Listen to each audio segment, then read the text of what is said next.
अस्सलाम वालेकुम। आज की क्लास में हम पढ़ेंगे मुंशी प्रेमचंद की सवानी हयात, उनके कारनामे और इनसे मुताल्लिक वन लाइनर सवालात। इस क्लास के लिए हमने जो हैंड रिटन नोट्स तैयार किए गए हैं वो पूरी तरह से शॉर्ट नोट्स के फॉर्म में है। केवल फैक्ट्स को ही शामिल किया गया है, अन्य जो दूसरी बातें हैं उनको शामिल नहीं किया गया है जो एग्जाम से रिलेटेड नहीं है। तो क्लास को शुरू करते हैं। क्लास अगर आपको पसंद आए तो आप इसको लाइक, शेयर और सब्सक्राइब जरूर कीजिएगा। प्रेमचंद की जो पैदाइश है वो 1880 में हुई थी और जिस गांव में हुई थी उस गांव का नाम है लम्ही। लम्ही बनारस जिले में पड़ता है। इनकी वफात 1936 में हुई थी बनारस में। तो हमने ये जान लिया है कि प्रेमचंद की पैदाइश तो हुई थी 1880 में और वफात हुई थी 1936 में। वफात और पैदाइश जिला के तौर पर देखा जाए तो एक ही जगह पे है, बनारस में। केवल हमको ये याद रखना है कि पैदाइश तो है 1880 और वफात है 1936। इसके बाद में हम देखते हैं प्रेमचंद का जो असल नाम है, जो इनके वालिद ने नाम रखा था, वो नाम रखा था इनके वालिद ने धनपत राय। क्या नाम था इनका असल नाम? धनपत राय। जबकि इनके चाचा इनको प्यार से नवाब राय के नाम से पुकारते थे और यही नाम इन्होंने 1910 तक अपनी तसनीफ में काम में लिया है। यानी इनका कलमी नाम 1910 तक क्या था? नवाब राय के तौर पर इन्होंने अपनी तसनीफ लिखी है। आगे बढ़ते हैं। इनका कलमी नाम तो हम जानते हैं कि 1910 के बाद में मुंशी प्रेमचंद ने अपना नाम प्रेमचंद के तौर पर लिखना शुरू कर दिया था और 1910 से पहले नवाब राय के तौर पर ये अपने कलमी नाम का इस्तेमाल कर रहे थे। इनके वालिद का नाम है मुंशी अजैब लाल, जो कि एक डाक खाने में बाबू की हैसियत से मुलाजिमत कर रहे थे। कहाँ कर रहे थे? डाक खाने में। और इनकी वालिदा का नाम है आनंदी देवी। वालिदा का नाम है आनंदी देवी। यहाँ तक का एक बार हम लोग वापस रिवाइज कर लेते हैं कि मुंशी प्रेमचंद की पैदाइश और वफात दोनों एक ही जगह पर हुई थी और उस जगह का नाम है बनारस। पैदाइश लम्ही नाम के गांव में हुई थी। अब इनकी पैदाइश जो हुई थी वो थी 1880 में और वफात हुई थी 1936 में। प्रेमचंद का जो असल नाम था, जो इनके वालिद ने रखा था, वो था धनपत राय। जबकि इनके चचा इनको प्यार से नवाब राय के नाम से पुकारा करते थे। प्रेमचंद ने इसी नाम को अपना कलमी नाम के तौर पर इस्तेमाल किया था 1910 तक। इसके बाद में इन्होंने इस नाम को छोड़ करके प्रेमचंद के नाम से आगे लिखना शुरू किया था। इनके वालिद का नाम था मुंशी अजैब लाल और वालिदा का नाम था आनंदी देवी। आगे बढ़ते हैं। इनकी वालिदा का इंतकाल, इनका नाम आनंदी देवी है। प्रेमचंद की उम्र जब 8 साल थी उस वक्त इनकी वालिदा का इंतकाल हो गया था। इनकी वालिदा का नाम है आनंदी देवी, जिनका इंतकाल उस वक्त हुआ था जब प्रेमचंद की उम्र 8 साल थी। अब हम बात कर लेते हैं प्रेमचंद की निकाह यानी कि शादियों से मुतालिक। प्रेमचंद की जिंदगी में इन्होंने 2 निकाह की थी। इनका पहला निकाह रामपुर के जमींदार की बेटी से हुआ था। रामपुर के पास में एक छोटा सा ठिकाना था, वहां के जमींदार की बेटी से हुआ था। जब इनका ये पहला निकाह हुआ उस समय प्रेमचंद की उम्र महज 15 साल की थी। इसके बाद प्रेमचंद की दूसरी शादी शिवरानी देवी से होती है। शिवरानी देवी की उम्र उस वक्त 13 साल की थी। शिवरानी देवी से इनका निकाह 1905 में हुआ था। शिवरानी देवी एक बेवा औरत थी जिनसे प्रेमचंद ने निकाह किया था। यानी प्रेमचंद का जो दूसरा निकाह, दूसरी शादी थी, वो एक बेवा औरत से की थी इन्होंने दूसरी शादी, जिनका नाम था शिवरानी देवी। शिवरानी देवी जब गांधी जी के द्वारा नमक कानून तोड़ने की तहरीक चल रही थी उस वक्त इन्होंने भी नमक कानून तोड़ने की तहरीक में हिस्सा लिया था और ये भी जेल गई थी। यानी प्रेमचंद की जो बीवी है शिवरानी देवी, ये नमक कानून तोड़ने की वजह से अंग्रेजी हुकूमत के दौर में जेल गई थी। आगे बढ़ते हैं। प्रेमचंद की अदबी जिंदगी का जो आगाज है वो हुआ था 1905 में। इस वक्त उन्होंने एक नावलेट से अपनी अदबी जिंदगी का आगाज किया था। इस नावलेट का नाम था एक मामू का रोमान। प्रेमचंद की अदबी जिंदगी का आगाज 1905 में एक नावलेट से हुआ था जिसका नाम था एक मामू का रोमान। इसके बाद हम आगे देखते हैं प्रेमचंद का जो पहला नावल है इसका नाम है असरार माविद। प्रेमचंद का पहला नावल है असरार माविद, जो कि 1903 में बनारस के ही एक हफ्तावार आवाज़े खल्क में शाये हुआ था। यहाँ तक मेरा ख्याल हमको समझ में आ गया होगा कि प्रेमचंद का पहला नावल है असरार माविद, जो कि 1903 में बनारस के एक हफ्तावार में शाये हुआ था, जिसका नाम था आवाज़े खल्क। असरार माविद प्रेमचंद का पहला नावल है जो 1903 में आवाज़े खल्क में शाये हुआ था। और प्रेमचंद का यहीं पर हम बात कर लेते हैं प्रेमचंद के आखिरी नावल की, जो कि था गोदान। ये प्रेमचंद ने 1935 में लिखा था। इसके बाद इन्होंने एक नावल और शुरू किया था मंगलसूत्र, लेकिन वो कंप्लीट पूरा नहीं हो सका, उससे पहले ही प्रेमचंद का इंतकाल हो गया था। इसके बाद आगे बढ़ते हैं।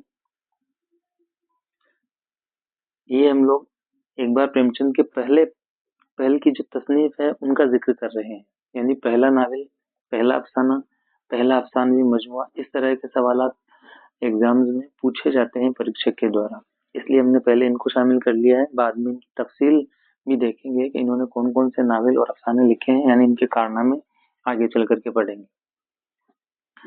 यहाँ पर हम देख रहे हैं प्रेमचंद का जो पहला अफसाना है उसका नाम है दुनिया का सबसे अनमोल रतन। ये इन्होंने 1907 में लिखा था और ये जमाना कानपुर में शाये हुआ था। किस अखबार में शाये हुआ था? जमाना में। और जमाना कहाँ का अखबार था? ये कानपुर का अखबार था। जमाना के जो ऑनर थे जिनका नाम था मुंशी दया नारायण निगम, ये प्रेमचंद के अच्छे दोस्त माने जाते हैं। इन्हीं के रिसाला जमाना में प्रेमचंद का पहला अफसाना दुनिया का सबसे अनमोल रतन शाये हुआ था 1907 में। आगे देखते हैं प्रेमचंद का आखिरी अफसाना था कफन। इस तरह के सवाल परीक्षाओं में पूछे जाएंगे, इसलिए हमने इस तरह के फैक्ट्स को एक साथ यहाँ पर जमा कर दिया है। तो हमने देख लिया है प्रेमचंद का पहला अफसाना था दुनिया का सबसे अनमोल रत्न और आखिरी अफसाना था कफन। एक बार यहाँ तक हम लोग वापस रिवाइज कर लेते हैं। जो पहला पहल के नाम से है, प्रेमचंद की अदबी जिंदगी का जो आगाज है वो 1905 में हुआ था। ये इस वक्त इन्होंने एक नावल लिखा था जिसका नाम था एक मामू का रोमान। इसके बाद हमने पढ़ा प्रेमचंद का पहला नावल यह असरार माविद, जो कि 1903 में आवाज़े खल्क में शाये हुआ था। आवाज़े खल्क बनारस का एक हफ्तावार अखबार था। इसके बाद हमने देखा कि प्रेमचंद का जो आखिरी नावल है वो है गोदान। गोदान 1935 में शाये हुआ था। इसके बाद भी इन्होंने एक नावल शुरू किया था लिखना, जिसका नाम था मंगलसूत्र, लेकिन मंगलसूत्र पूरा हो पाता इससे पहले ही प्रेमचंद का इंतकाल हो गया था। इसके बाद हमने देखा प्रेमचंद का पहला अफसाना वो था दुनिया का सबसे अनमोल रतन। ये 1907 में जमाना कानपुर में शाये हुआ था। इसके बाद हमने देखा प्रेमचंद का जो सबसे आखिरी का अफसाना था उसका नाम था कफन। यहाँ से हम आगे बढ़ते हैं और देखते हैं प्रेमचंद के फिल्मों में पहली कहानी इन्होंने क्या लिखी थी, तो इसका नाम था मैं मजदूर। प्रेमचंद ने फिल्मों के लिए जो सबसे पहली कहानी लिखी उसका नाम है मैं मजदूर। प्रेमचंद ने अपनी जिंदगी में एक अखबार भी शुरू किया था जिसका नाम था जागरण। जागरण प्रेमचंद ने 1931 में शुरू किया था। प्रेमचंद ने एक रिसाला भी शुरू किया था जिसका नाम है हंस। ये परीक्षा के पॉइंट ऑफ व्यू से इम्पोर्टेंट है, नेट सेट के परीक्षाओं में कई बार पूछा गया है। प्रेमचंद का रिसाला है हंस, जो कि 1930 में शुरू हुआ था और ये रिसाला इन्होंने हिंदी लैंग्वेज में शुरू किया था और ये शाये हुआ था सरस्वती प्रेस बनारस से। उम्मीद है यहाँ तक हमको समझ में आ रहा होगा। एक बार वापस रिवाइज कर लेते हैं। फिल्मों में प्रेमचंद की जो पहली कहानी थी उसका नाम था मैं मजदूर। यहाँ पर हमने देखा कि प्रेमचंद ने एक अखबार भी शुरू किया था जिसका नाम था जागरण। जागरण 1931 में शुरू हुआ था। इससे पहले 1930 में इन्होंने अपना एक रिसाला शुरू कर दिया था जिसका नाम था हंस। हंस हिंदी भाषा में शुरू हुआ था और सरस्वती प्रेस कानपुर से इसकी शुरुआत हुई थी। यहाँ से आगे बढ़ते हैं, प्रेमचंद के फिल्मी सफर की बात कर लेते हैं कि प्रेमचंद के फिल्मी सफर कुछ इस तरह से था कि प्रेमचंद एम भवानी, ये एक डायरेक्टर हैं, इनकी दावत पर प्रेमचंद 1934 में मुंबई गए थे। किनकी दावत पर? एम भवानी की दावत पर प्रेमचंद 1934 में मुंबई गए थे। एम भवानी लोहानी जो है वो अजंता टोन फिल्म कंपनी के डायरेक्टर थे। इन्होंने प्रेमचंद को फिल्मों में मुकालमा निगारी या कहानी निगारी की दावत दी थी। इनकी दावत पर प्रेमचंद 1934 में मुंबई गए थे और प्रेमचंद ने फिल्मों के लिए जो पहली कहानी लिखी वो हम ऊपर भी पढ़ के आ चुके हैं। इसका नाम है मैं मजदूर। हालांकि प्रेमचंद को मुंबई में जाकर फिल्मों के लिए कहानी लिखना ज्यादा पसंद नहीं आया, क्योंकि डायरेक्टरों का जो रवैया होता था एक कलमकार के लिए, वो इनको पसंद नहीं आया और ये मुंबई छोड़ करके वापस बनारस आ गए थे। अपने आखिरी दिनों में प्रेमचंद बनारस में ही रहे और बनारस में ही 1936 में प्रेमचंद का इंतकाल हुआ था। यहाँ से आगे बढ़ते हैं और अब हम देखते हैं कि प्रेमचंद किस तहरीक से, उस दौर की किस तहरीक से वाबस्ता थे। तो हम पाएंगे कि प्रेमचंद अंजुमन तरक्की पसंद मुसन्निफीन की तहरीक से वाबस्ता थे। ये इंपॉर्टेंट सवाल है कि प्रेमचंद किस तहरीक से वाबस्ता थे। तो प्रेमचंद अंजुमन तरक्की पसंद मुसन्निफीन तहरीक से वाबस्ता थे। इस मुसन्निफीन अंजुमन तरक्की पसंद मुसन्निफीन की जो पहली तहरीक, पहला कॉन्फ्रेंस था वो हुआ था अपने लखनऊ में 1936 में। 1936 प्रेमचंद की वफात का सन भी है। अंजुमन तरक्की पसंद मुसन्निफीन की पहली कॉन्फ्रेंस लखनऊ में हुई थी 1936 में, और प्रेमचंद का जो इसमें रोल था वो ये था कि प्रेमचंद ने इसकी सदारत की थी। यानी इस कॉन्फ्रेंस के जो सदर थे वो कौन थे? मुंशी प्रेमचंद। अंजुमन तरक्की पसंद मुसन्निफीन तहरीक से वाबस्ता थे प्रेमचंद। इसकी पहली कॉन्फ्रेंस लखनऊ में 1936 में हुई थी और प्रेमचंद ने इसकी सदारत की थी। यहाँ से आगे बढ़ते हैं। प्रेमचंद ने तरक्की पसंद मुसन्निफीन से वाबस्ता रहते हुए जो कुछ बातें कही, जो परीक्षा के पॉइंट ऑफ व्यू से भी महत्वपूर्ण है और नेट सेट के एग्जाम में पूछी गई है, उनमें ये पहला ये है कि प्रेमचंद ने एक कॉल दिया था जिसका जो इस तरह से है, हमें हुस्न का मेयार बदलना होगा। प्रेमचंद ने कहा था इस कॉन्फ्रेंस में अपनी स्पीच में कि अब हमें हुस्न का मेयार बदलना होगा। इसके अलावा जो दूसरी बात इन्होंने कही, तरक्की पसंद मुसन्निफीन का उन्वान मेरे ख्याल से नाकिस है, मेरे ख्याल से नाकिस है।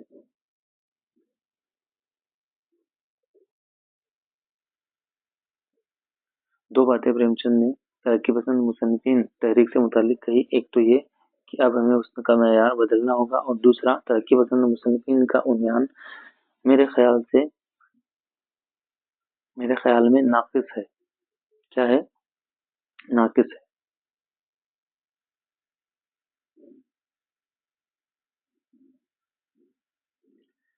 यहाँ से हम आगे बढ़ते हैं और प्रेमचंद की तालीमी सफर की बात करते हैं। तो हम देखते हैं कि प्रेमचंद का जो पहला इब्तदाई तालीम थी वो अपने गांव के ही मदरसे में एक मौलवी साहब के पास ही फारसी पढ़ने गए थे।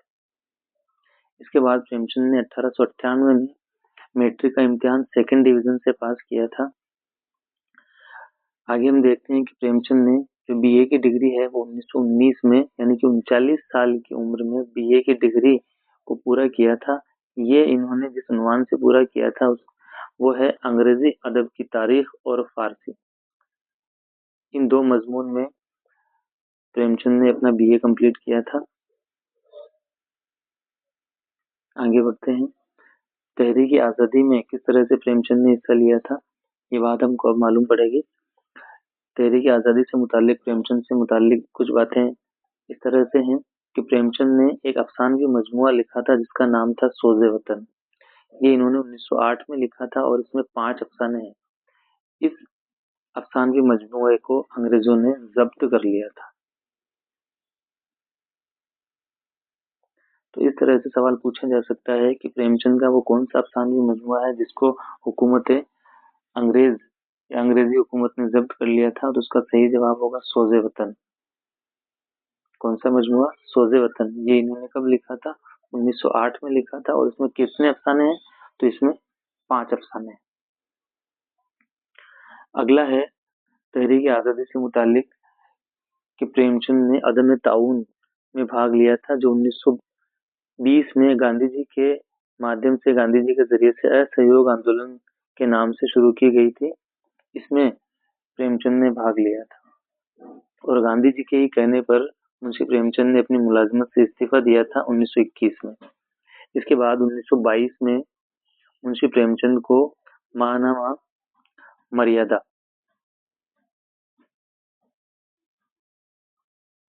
मर्यादा में एडिटर की मुलाजिमत मिल गई थी। ये महानामा शिव प्रसाद गुप्त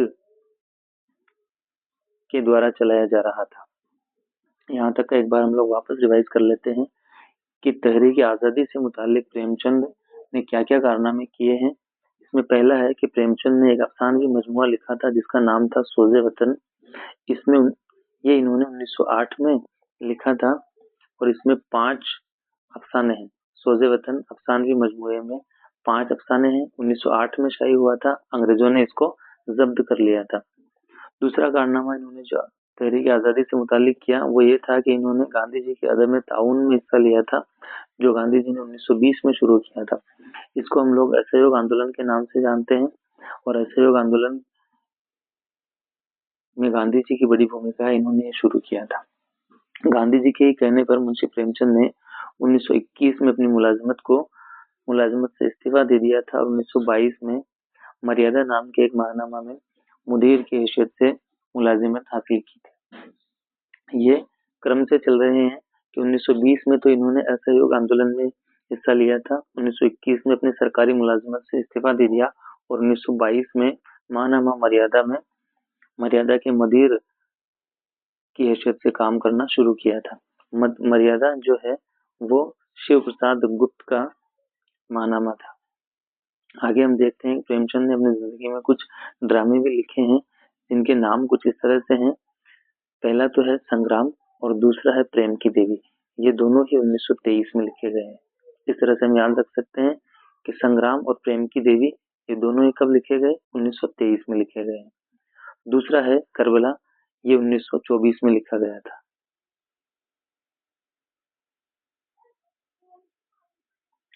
हमने इसकी एक शॉर्ट ट्रिक बनाई है, उम्मीद है आपको पसंद आएगी। इनके ड्रामों की जो शॉर्ट ट्रिक है वो इस तरह से है, करबला के संग्राम में प्रेम की देवी। इस तरह से इनको तीनों ही ड्रामों को हम याद कर सकते हैं। करबला के मैदान में, करबला के संग्राम में प्रेम की देवी। इसमें प्रेमचंद के तीनों ही ड्रामे शामिल हो जाएंगे।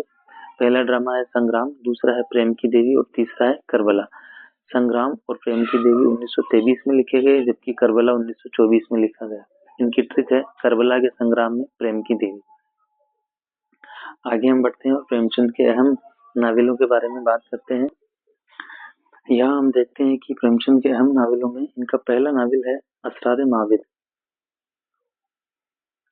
ये हम ऊपर भी बढ़ के आ चुके हैं। असरार माविद 1903 में 1903 से 1905 तक किश्तवार आवाज़ खल्क नाम के एक हफ्तावार में बनारस से शाया हुआ था। यहाँ तक हमको समझ में आ गया होगा कि आवाज़ प्रेमचंद के अहम नावलों में असरार माविद जो है ये इनका पहला नावल है।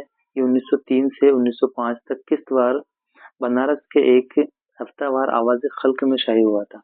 इसके बाद इनके अहम नावलों में है हम कुरमा, वहम शवाब, कृष्णा, रूठी रानी, जलवाए इशार, गोशाए आफियत, पर्दाए मिजाज, बाजार हुस्न। बाजार हुस्न प्रेमचंद का पहला जनशीन नावल है। ये एक इस्लाही किस्म का नावल है और इसमें शहर की जिंदगी के बारे में प्रेमचंद ने शहर की जिंदगी से लोगों को रूबरू करवाया है। अगला है चौगाने हस्ती।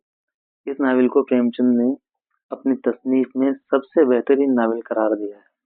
इसको अपना सबसे बेहतरीन नावल करार दिया। इस तरह का अगर सवाल पूछा जाए तो हमको ये आ जाना चाहिए कि प्रेमचंद ने किस नावल को अपना सबसे बेहतरीन नावल करार दिया है, तो उसका नाम क्या होगा? चौगाने हस्ती।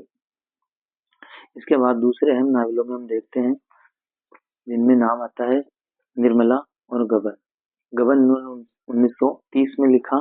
इसके बाद है एक अहम नावल बेवा, जिसकी वजह से इनको शोहरत भी काफी मिली थी और इस नावल की गांधी जी ने भी काफी तारीफ की थी।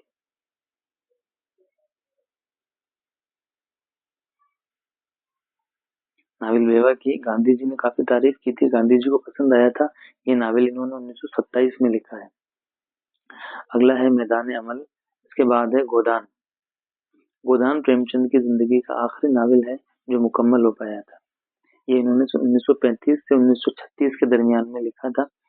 और एक नावल है मंगलसूत्र, ये इन्होंने लिखना शुरू किया था लेकिन ये अधूरा रह गया क्योंकि इसके लिखने के दौरान प्रेमचंद का इंतकाल हो गया था।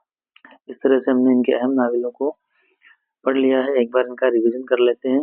सबसे पहले हम देखेंगे कि प्रेमचंद का पहला नावल कौन सा है। तो इनका पहला नावल है असरार माबिद, जो कि 1903 से 1905 के दरमियान किश्तवाड़ आवाज खल्क में शाये हुआ था। आवाज खल्क बनारस का एक हफ्तावार अखबार है। इसके बाद अहम नावलों में हमने देखा बाजार हुस्न, चौगाने हस्ती। ये इम्पोर्टेंट इसलिए है क्योंकि ये इस नावल को प्रेमचंद ने अपना सबसे बेहतरीन नावल करार दिया है। इसके बाद हमने देखा निर्मला, गबन और बेवा। बेवा 1927 में लिखा गया था। इसके बाद है मैदान अमल, और गोदान जो है वो प्रेमचंद का सबसे आखिरी नावल है। ये इन्होंने 1935 से 36 के दरमियान में लिखा था। इसके बाद भी इन्होंने एक नावल लिखना शुरू किया था जिसका नाम था मंगलसूत्र, लेकिन ये नावल अधूरा रह गया था। आगे हम देखते हैं प्रेमचंद के कुछ अहम अफसानवी मजमूए, जिसमें हमने देखा था कि सोज़े वतन प्रेमचंद का अफसानवी मजमुआ है जो 1908 में लिखा गया था और इसमें 5 अफसाने हैं। ये अंग्रेजी हुकूमत के द्वारा के जरिए जब्त कर लिया गया था। आगे देखते हैं अहम अफसानवी मजमुओं में खाके परवाना, ख्वाबो ख्याल, फिरदौस ख्याल, आखिरी तोहफा, ज़ादे राह और वारदात। इसके अलावा अहम नावलों में है दूध की कीमत। ये इन्होंने 1937 में प्रेमचंद के इंतकाल के बाद ये नावल शाये हुआ था। कुछ और अहम नावलों में अहम नाम है सोतेली माँ, सवा सेर गेहूं, जेवर का डिब्बा और सत्याग्रह। इन नावलों को हमको खासतौर से याद रखना है क्योंकि 4 ऑप्शन दिया जाकर उनमें से पूछा जा सकता है कि इनमें से कौन सा प्रेमचंद का नावल या इनका अफसाना या इनका अफसानी मजमुआ नहीं है, या इनमें से कौन सा प्रेमचंद की तसनीफ है। इसलिए इनको हमको खास तौर से ध्यान में रखना है। आगे हम पढ़ते हैं प्रेमचंद के इंतकाल के बाद में जो इनकी किताबें या इनकी तसनीफ शाये हुई थी, उनमें अहम 3 तसनीफों का नाम हम यहाँ पर ले सकते हैं, जिसमें पहला है दूध की कीमत जो 1937 में शाये हुई थी, यानी इनके इंतकाल के बाद। दूसरा है वारदात और तीसरा है रूठी रानी, ये एक नावल है। इन तीनों को याद करने के लिए हमने हमारी तरफ से एक शॉर्ट ट्रिक बनाने की कोशिश की है। उम्मीद है आपको पसंद आएगी।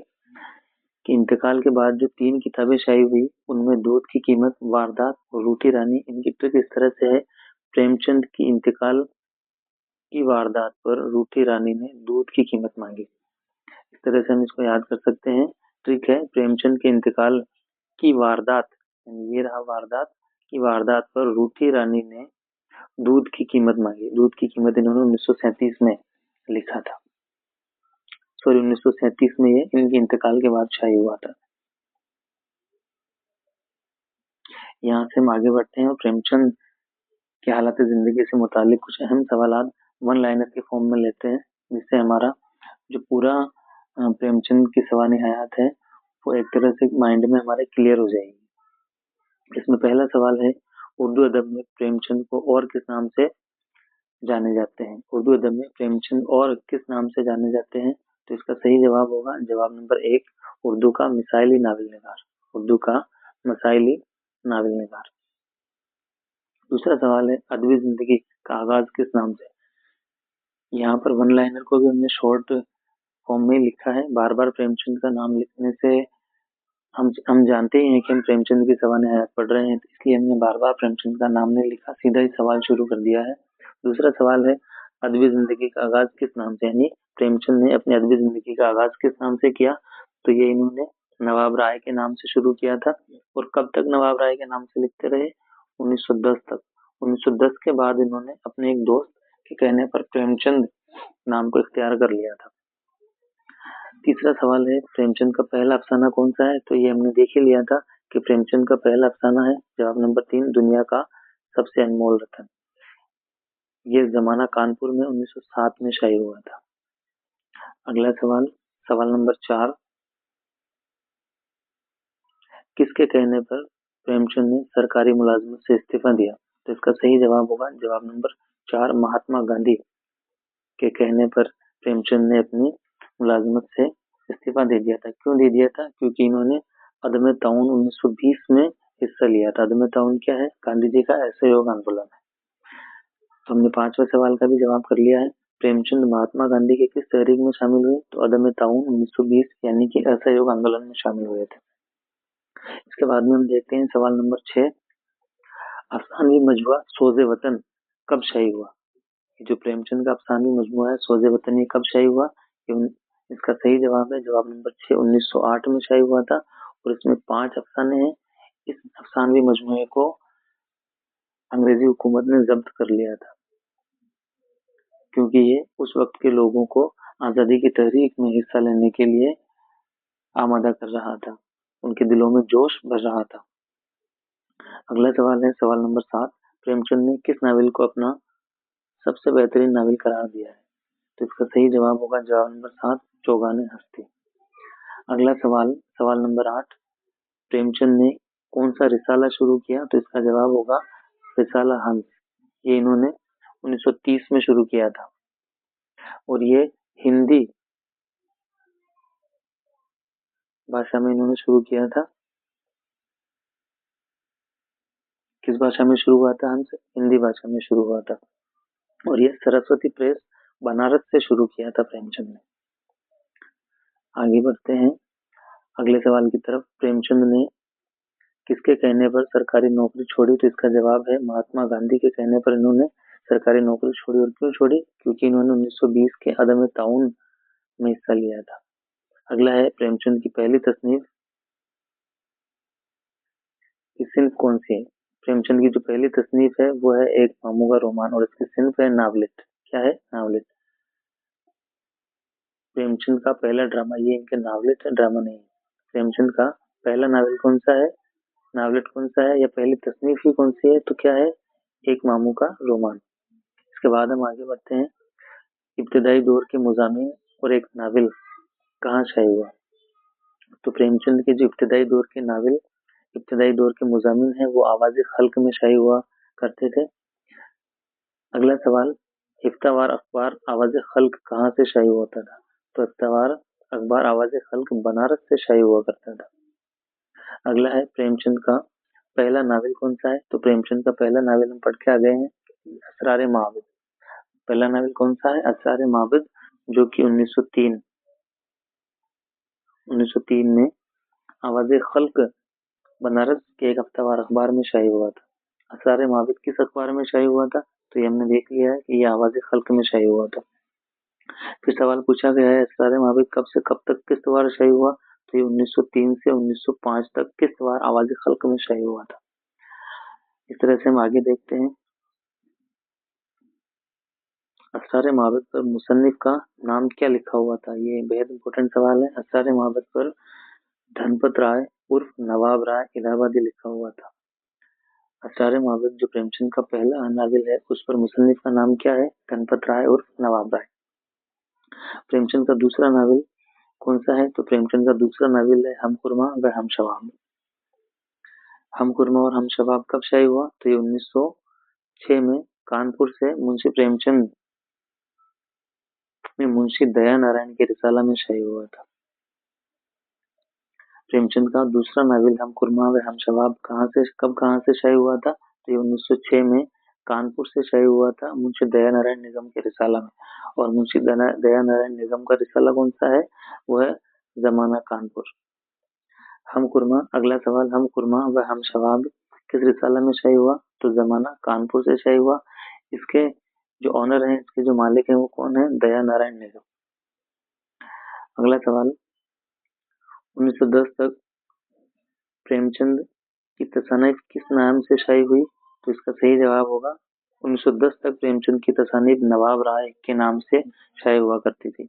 और 1910 के बाद इन्होंने अपने एक दोस्त के कहने पर प्रेमचंद कलमी नाम इख्तियार कर लिया था। अगला सवाल, प्रेमचंद की कहानियों का पहला मजमुआ। तो इनकी कहानियों का पहला मजमुआ है सोज़े वतन, जो 1908 में शाये हुआ था। इसमें 5 अफसाने हैं। अगला सवाल, सोज़े वतन किस नाम से शाये हुआ? तो सोज़े वतन नवाब राय के नाम से शाये हुआ, क्योंकि अभी हमने देखा था कि 1910 तक प्रेमचंद ने नवाब राय के कलमी नाम को इख्तियार कर रखा था और 1910 के बाद इन्होंने प्रेमचंद नाम को इख्तियार कर लिया था। आगे देखते हैं अगला सवाल, अंग्रेजों ने कौन सा मजमुआ जब्त किया? तो जो मजमुआ जब्त किया उसका जवाब है सोज़े वतन। अगला सवाल, आइंदा लिखने वाली तसानीफ किसको दिखाकर छापने की हिदायत दी गई? सोज़े वतन जब्त करने के बाद अंग्रेजी हुकूमत के द्वारा प्रेमचंद को हिदायत दी गई कि आगे जो भी तसानीफ इनके जरिए लिखी जाएगी वो कलेक्टर को दिखाकर उनके जरिए पास होने के बाद ही इसको शाये किया जाएगा। तो अगला सवाल है, इस पाबंदी के बाद उन्होंने अपना कलमी नाम क्या रखा? तो इस पाबंदी के बाद इन्होंने अपना कलमी नाम प्रेमचंद रख लिया था, यानी 1910 के बाद इन्होंने अपना कलमी नाम प्रेमचंद रख लिया था। अगला सवाल, बड़े घर की बेटी कब व किस साल में शाही हुआ? तो ये 1910 में जमाना कानपुर से शाही हुआ था। अब हम ये अंदाजा लगा सकते हैं कि 1910 में शाही हुआ है, इसका मतलब इस वक्त तक प्रेमचंद अपना कलमी नाम प्रेमचंद के तौर पर इख्तियार कर चुके थे। अगला सवाल, निसाब क्लास 12वीं के निसाब में बेवा नावल के कितने बाब शामिल किए गए? तो इसका सही जवाब है 9 बाब शामिल किए गए। और कितने सफ़ात शामिल किए गए हैं? इसका भी सही जवाब है 182 सफ़ात शामिल किए गए हैं। अगला है, कब तक प्रेमचंद की तसानीफ नवाब राय के नाम से आती रही थी? तो इसका जवाब होगा 1910 तक प्रेमचंद अपनी तसानीफ पर नवाब राय का नाम इख्तियार किया हुआ था। अगला है, प्रेमचंद ने किस बेवा से शादी की? तो इसका जवाब होगा प्रेमचंद ने शिवरानी देवी नाम की एक बेवा औरत से शादी की थी। जब इनकी शादी हुई थी इस वक्त शिवरानी देवी की उम्र महज 13 साल की थी और ये शादी 1905 में हुई थी। शिवरानी देवी ने नमक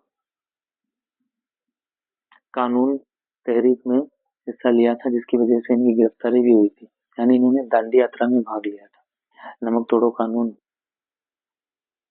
में इन्होंने हिस्सा लिया था। कौन से दो नाविल हैं जो शहर और गांव दोनों से हमको रूबरू करवाते हैं? तो इसमें इसका जवाब है कि गोदान तो देहाती जिंदगी से हमको रूबरू करवाता है और बाजार हुस्न प्रेमचंद का वो नाविल है जिससे हम शहर की जिंदगी से रूबरू होते हैं। अगला सवाल,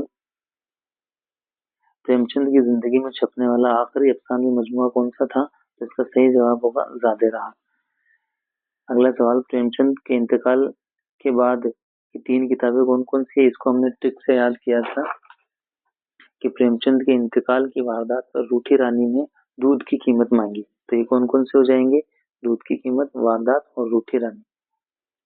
अगला सवाल है, प्रेमचंद के इंतकाल से ट्रिक है, प्रेमचंद के इंतकाल पर रूठी रानी ने दूध की कीमत मांगी। अगला सवाल जो कि इम्पोर्टेंट सवाल है, प्रेमचंद का वो पहला नावल जिसमें इन्होंने प्रेमचंद नाम इख्तियार किया, तो इसका सही जवाब होगा वो नावल है बड़े घर की बेटी, जो 1910 में जमाना कानपुर से शाये हुआ था। उम्मीद है आपको आज की क्लास पसंद आई होगी। अगर आपको ये क्लास समझ में आई है, पसंद आई है, तो आप इसको लाइक, शेयर और सब्सक्राइब कर सकते हैं। शुक्रिया।